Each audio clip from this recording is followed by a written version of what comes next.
रात के करीब 8 बजे के आसपास का ये वक्त रहा होगा। इसी बीच में पुलिस कंट्रोल रूम को एक सूचना मिलती है कि गांव में प्रधान जी का मर्डर हो चुका है। जैसे ही प्रधान जी के मर्डर की सूचना मिलती है, पुलिस मौके पर जाने की कोशिश करती है और इसी बीच में पता चलता है कि काफ़ी तोड़फोड़ मच चुकी है और आगजनी हो चुकी है और जिसको देखो वो हंगामा करने पर वहां पर लगा हुआ है। देखते ही देखते जो शव था उसे पोस्टमार्टम हाउस में रखने ही नहीं दिया गया, बल्कि गांव वाले उसको खींच करके अपने साथ लेकर के जाते हैं। उन्होंने साफ साफ बोल दिया था कि पोस्टमार्टम होगा ही नहीं। और इसी पर वहां पर पुलिस बल पहुंचती है और जैसे ही पुलिस बल पहुंचती है, प्रधान जी का मौत तो पहले ही हो चुकी थी, लेकिन अब प्रधान जी के भाई का भी मर्डर हो जाता है वहां पर। और बात तो तब हद हो जाती है जब पुलिस के अधिकारी का भी वहां पर मर्डर हो जाता है और ये 3 कत्ल की गूंज पूरे प्रदेश भर में ऐसे फैल जाती है कि जहां देखो वहां इसी बात की चर्चा शुरू हो जाती है। और इसके बाद फिर कैबिनेट मंत्री को अपने पद से इस्तीफा देना पड़ जाता है। और उस वक्त उत्तर प्रदेश के मुख्यमंत्री हुआ करते थे अखिलेश यादव और उन पर भी कई तरीके के सवाल खड़े हो जाते हैं। जब उनसे बात हाथ से उनके निकल जाती है, गुजर जाती है, तब वो मजबूरी में सीबीआई का सहारा लेते हैं। सीबीआई इस मामले की जांच पड़ताल करती है और टावर नेता के पीछे लगभग 10 साल तक सीबीआई लगी रहती है। एक बार फिर से ये मामला सुर्खियों में इसलिए भी है क्योंकि लगभग 11 साल के बाद इस मामले में आरोपी को कोर्ट से सजा सुनाई गई है और इसलिए इस कहानी की चर्चा फिर से शुरू हो चुकी है। आज के इस कहानी को सुनने के बाद न केवल इसमें 3 कत्ल होते हैं, बल्कि कई परिवार बिल्कुल पूरी तरीके से बर्बादी के कगार पर पहुंच जाते हैं और कई लोग शायद सलाखों के पीछे तब तक रहेंगे जब तक कि शायद प्राण उनके शरीर में या फिर उनके सीने में रहेंगे। नमस्कार, स्वागत है आपका हमारे चैनल पर। आज की जो सच्ची घटना मैं आपको सुनाने जा रही हूँ, ये सच्ची घटना है। उत्तर प्रदेश का एक जिला लगता है प्रतापगढ़ और प्रतापगढ़ जिले का एक थाना लगता है हथीगवा और यहीं का एक गांव है बलीपुर। दरअसल 2 मार्च 2013 की शाम को गांव के प्रधान नन्हे यादव, इनको सूचना मिली थी कि कांतापाल के घर पर पहुंचना है। एक जमीन के टुकड़े को लेकर के विवाद चल रहा था और इनको जिम्मेदारी मिली थी प्रधान जी को, नन्हे यादव को, कि तुम्हें इस मसले को सुलझाना है। वहां ये बातचीत ही कर रहे थे नन्हे प्रधान और इसी बीच में कुछ प्रधान मतलब बदमाश आते हैं और बदमाश आने के बाद एक के बेग के बाद एक कई गोलियां चलाई और नन्हे प्रधान की गोली मार करके हत्या कर देते हैं।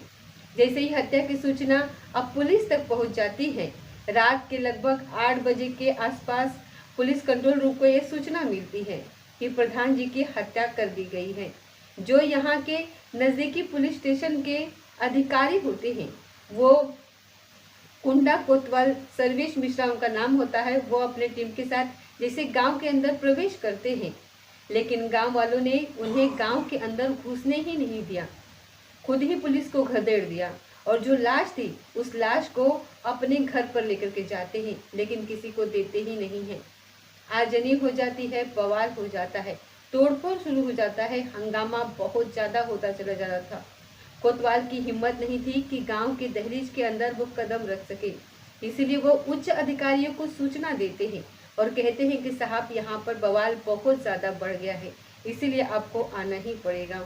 जैसे ही सर्कल ऑफिसर जीआर हत्या जिनका नाम होता है और उनके विनर जो होते हैं इमरान, साथ ही सब इंस्पेक्टर विनय कुमार होते हैं और कोतवाल सर्वेश मिश्रा उनका नाम होता है, एक फोर्स के साथ जब गांव में एंट्री कर रहे थे, तो यहाँ जब ये आते हैं तब ये हिंसा बहुत ज़्यादा बढ़ चुकी थी।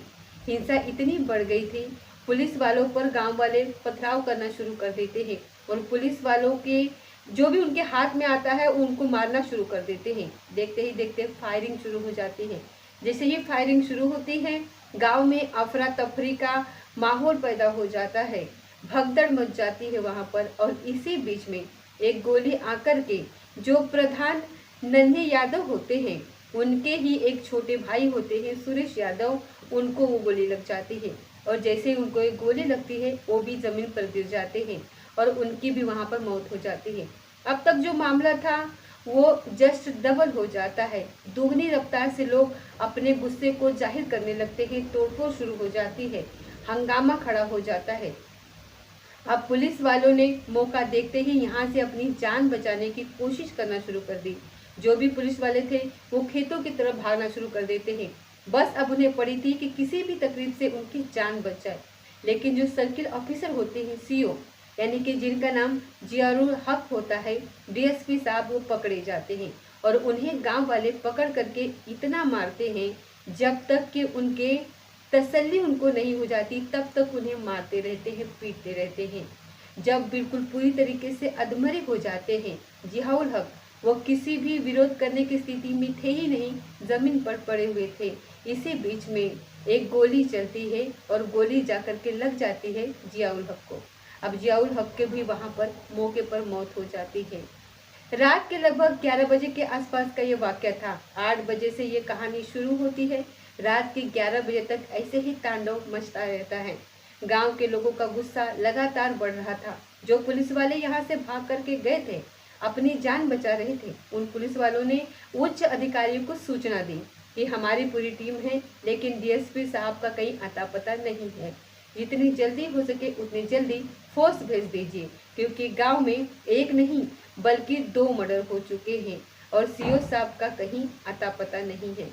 अब भारी पुलिस बल वहां गांव में पहुंचती है और जब गांव में जाते हैं तो गांव में सन्नाटा सा पसर जाता है। गांव में हालांकि प्रधान, उनके छोटे भाई सुरेश यादव की हत्या भी कर दी जाती है। सुरेश यादव और जो प्रधान जी थे वो पड़े हुए थे। अब यहाँ पुलिस जब आती है तो गांव के हर एक हिस्से को, चप्पे चप्पे को खंगालना शुरू कर देती है, ढूंढना शुरू कर देती है। जिससे भी पुलिस वाले बातचीत कर रहे थे, या तो महिलाएं थी या फिर बच्चे थे या फिर बुजुर्ग थे, वो कुछ भी बोलने की स्थिति में नहीं थे। इसी हिसाब से प्रधान के घर की तलाशी ली जाती है। प्रधान के घर की जो आसपास के घर के होते हैं उनकी भी तलाशी ली जाती है। लेकिन प्रधान के घर का जो बैक साइड था, जो सड़क था, वहां पर एक लाश पड़ी हुई थी। वो लाश थी डीएसपी जियाउल की। बस इतना था कि ये मामला उन दिनों में अखबार और टीवी पर जब प्रचारित और प्रसारित होना शुरू हो जाता है, पक्ष विपक्ष ये सब एक दूसरे को घेराघारी करना शुरू कर देते हैं। तब सबसे ज़्यादा आफत खड़ी हो जाती है उत्तर प्रदेश के मुख्यमंत्री अखिलेश यादव की। अखिलेश यादव तमाम तरीके की सफाइयाँ दे रहे थे, प्रशासन को अलर्ट कर रहे थे और अलर्ट करने के बावजूद भी कुछ भी सफलता हाथ नहीं लग पा रही थी। ऐसी स्थिति में एसपी जो कोतवाल होते हैं वो कई पुलिस अधिकारियों को वो सस्पेंड कर देते हैं।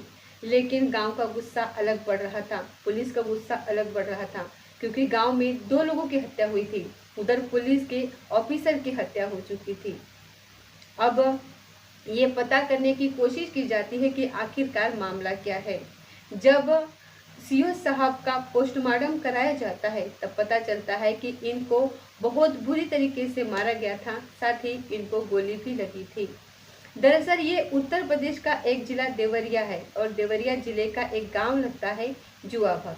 वहाँ के रहने वाले होते हैं जियाउल हक और उनके पिता का नाम शमशुल और माँ का नाम हाजरा और उनकी इस वक्त दादी थी मोतिरुल, निशा उनका नाम होता है। दरअसल साल 2009 में उन्होंने पीसीएस की कक्षा पास करी थी और पैडल मिला था डीएसपी का। बचपन से ही वो पढ़ने में बेहद होशियार थे। परिवार की स्थिति बहुत ज़्यादा बढ़िया नहीं थी, लेकिन ये कुछ और भी बड़ा करना चाहते थे। पहले ही कोशिश में इन्होंने पीसीएस का एग्ज़ाम निकाला और डीएसपी बन जाते हैं। ट्रेनिंग के बाद इनको मुरादाबाद में पोस्टिंग मिलती है। साल 2010 में कानपुर में ये जाते हैं। उसके बाद साल 2011 में अम्बेडकर नगर में इनकी पोस्टिंग हो जाती है और साल 2012 में जब ईद का पर्व होता है तो ईद के पर्व के दिन इनकी पोस्टिंग हो जाती है प्रतापगढ़ के हुंडा में बतौर सर्किल ऑफिसर के तौर पर, यानी कि सीओ डीएसपी बना करके इनको भेज दिया जाता है। लेकिन यहाँ पर प्रधान की हत्या के बाद उनके भाई जो मारा जाता है, उसके बाद फिर कुछ लोग जो वहाँ मौके पर मौजूद होते हैं वो इनकी भी हत्या कर देते हैं। पहले पीटते हैं, फिर गोली मार करके हत्या कर देते हैं। साल 2012 में इनकी शादी भी हो जाती है। अब जहाँ देखो वहाँ पर इसी बात की चर्चा शुरू हो जाती है। चौराहे हो या फिर स्कूल कॉलेज हो, या फिर राजनीति हो, जहां देखो वहां जियाउल हक की हत्या की चर्चाएं शुरू हो जाती हैं। इसी बीच में जो तत्कालीन एसओ होते हैं मनोज शुक्ला, वो एफआईआर दर्ज करवाते हैं। एफआईआर में फूलचंद यादव, पवन यादव और मंजीत यादव, घनश्याम सरोज और राम लखन गौतम, छोटे लाल यादव और राम आसरे और मुन्ना पटेल, शिवराम और नंबर 10 जगत बहादुर बुल्लेपाल उनका नाम होता है, 10 लोगों के खिलाफ एफआईआर दर्ज करवाते हैं।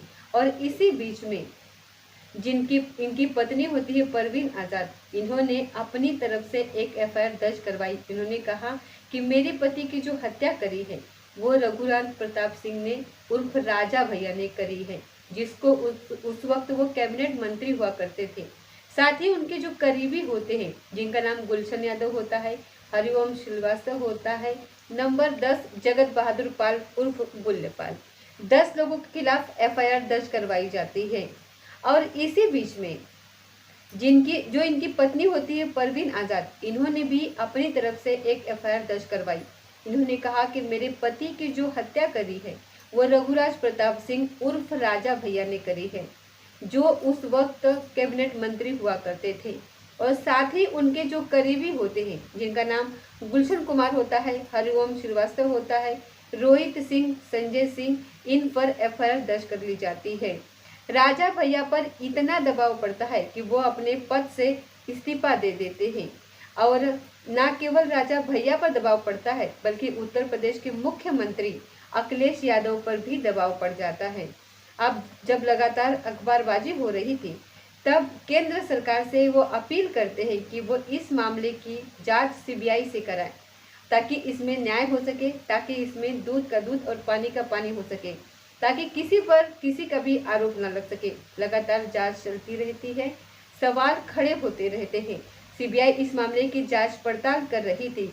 10 साल तक सीबीआई कैबिनेट मंत्री के जो पूर्व मंत्री रहे थे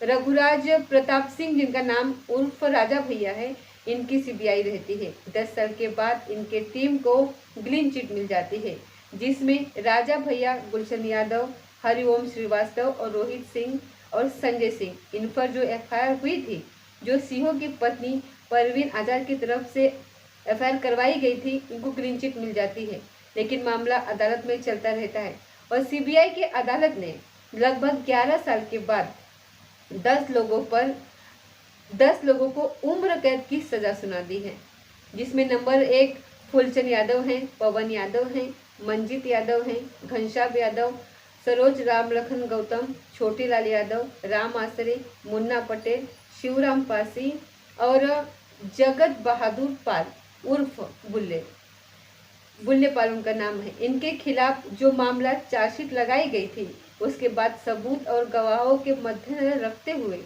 सीबीआई की अदालत ने इनको उम्र कैद की सजा सुना दी है। और जैसे ही 9 अक्टूबर 2024 को यह मामला अखबारों में आता है, सोशल मीडिया पर आता है, जब एक बार से फिर से जियाउल हक यानी कि डीएसपी साहब की हत्या की जो कहानी थी वो लोगों तक पहुंचना शुरू हो जाती है। लोग ये जानने की कोशिश में जुट जाते हैं कि आखिरकार इसमें मामला हुआ क्या था।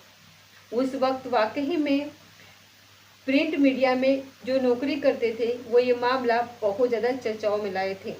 अब जिस घर के 10 लोगों को सजा दी गई है, उन लोगों का ये भी कहना है कि हमारे ही तो परिवार के मारे गए थे, यानी कि नन्हे प्रधान और उनके भाई सुरेश यादव की हत्या हो जाती है और उन्हीं के परिवार के लोगों के खिलाफ एफआईआर दर्ज होती है।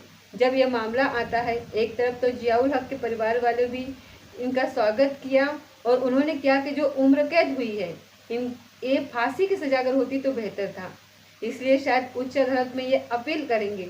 और उधर जिन लोगों को ये सजा हुई है, उनके परिवार के लोगों का ये कहना है कि ये हमारे भी मरे और हमको ही सजा दी गई है। हालांकि अदालत सबूतों के आधार पर चलती है, अदालत को जो सबूत मिले होंगे उसी हिसाब से कार्रवाई हुई होगी। लेकिन इसमें कई जिंदगियां तो बर्बाद हुई और ख़त्म हुई, लेकिन कई परिवार पूरे तरीके से बर्बादी के कगार पर पहुंच गए।